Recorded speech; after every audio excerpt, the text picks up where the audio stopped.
Hello all. എന്നോട് കുറേ പേര് ചോദിച്ചു ക്ലീ എക്സാമിനെ പറ്റി നിനക്ക് സംസാരിക്കാൻ പറ്റുമോ, കുറച്ച് കാര്യങ്ങൾ പറഞ്ഞു തരാൻ പറ്റുമോ എന്നൊക്കെ. അപ്പം ഞാൻ ഓർത്തു എന്നാൽ പിന്നെ അതൊരു വീഡിയോ ചെയ്തൂടെ, അപ്പം എല്ലാവർക്കും അറിയാമല്ലോ.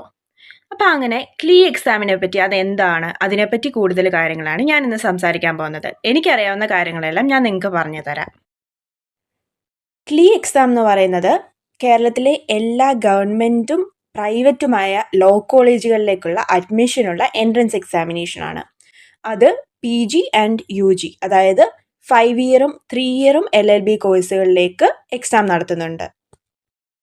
ഈ എക്സാം പാസ്സാവുന്നവർക്ക് മാത്രമേ ഒരു ഗവൺമെൻറ് സീറ്റിൽ കേരളത്തിലെ ഗവൺമെൻറ്റോ പ്രൈവറ്റോ ആയ ലോ കോളേജിലേക്ക് പ്രവേശനം ലഭിക്കത്തുള്ളൂ. ഏതൊക്കെ കോഴ്സുകളിലേക്കുള്ള പ്രവേശന പരീക്ഷയാണ് ക്ലീ? 5 year integrated LLB, BA LLB, BSc LLB, BCom LLB.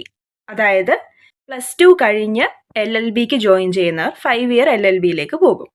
അതുപോലെ തന്നെ ഡിഗ്രി കഴിഞ്ഞ് LLBക്ക് ജോയിൻ ചെയ്യാൻ ആഗ്രഹിക്കുന്നവർ 3 ഇയർ LLBയിലേക്ക് പോകും. അതോടൊപ്പം പോസ്റ്റ് ഗ്രാജുവേറ്റ് ലോ പ്രോഗ്രാമായ LLMലേക്കുള്ള അഡ്മിഷൻ എടുക്കാൻ ആഗ്രഹിക്കുന്നവരും ഈ എക്സാം അപ്പിയർ ചെയ്യാറുണ്ട്. അതോടൊപ്പം ക്ലീയെ പറ്റി നമ്മൾ ചിന്തിക്കുമ്പോൾ അതിൽ ഏറ്റവും പ്രധാനപ്പെട്ട ഒരു കാര്യമാണ് ക്ലീയുടെ എക്സാം പാറ്റേൺ. അതൊരു കമ്പ്യൂട്ടർ ബേസ്ഡ് ടെസ്റ്റാണ്. കമ്പ്യൂട്ടറിലാണ് നമ്മളെല്ലാം ചെയ്യുന്നത്. അതുപോലെ തന്നെ അത് 2 മണിക്കൂർ സമയം നമുക്ക് ക്ലീ എക്സാം എഴുതാൻ തരുന്നതാണ്. അതുപോലെ MCQ ക്വസ്റ്റ്യൻസ് ആയിരിക്കും ഫുള്ള്.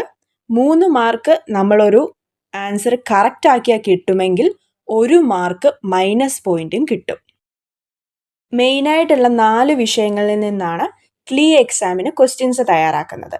ഒന്ന് ജനറൽ ഇംഗ്ലീഷ്, രണ്ടാമത്തേത് general knowledge and current affairs, 3 legal aptitude. അതാണ് ഏറ്റവും പ്രധാനപ്പെട്ടത് ക്ലീ എക്സാമിലെ. അതുപോലെ തന്നെ അരിത്മെറ്റിക് ആൻഡ് ന്യൂമറിക്കൽ എബിലിറ്റി. ഏറ്റവും കുറവ് ക്വസ്റ്റ്യൻസ് ചോദിക്കുന്നത് അരിത്മെറ്റിക് ആൻഡ് ന്യൂമറിക്കൽ എബിലിറ്റിയിൽ നിന്നായിരിക്കും. എന്നാലും കൂടുതൽ ശ്രദ്ധ കൊടുക്കേണ്ട ഒരു ടോപ്പിക്കും കൂടിയാണത്.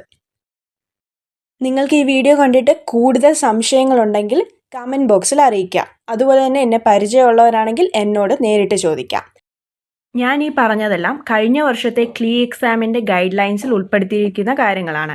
ഈ എക്സാമിന് എന്തെങ്കിലും മാറ്റങ്ങൾ ഈ വർഷം വരുമോ എന്ന് നമുക്ക് കണ്ടറിയാം. എന്തെങ്കിലും മാറ്റങ്ങളുണ്ടെങ്കിൽ അടുത്ത വീഡിയോയിൽ ഞാനത് ചേർക്കാം. താങ്ക്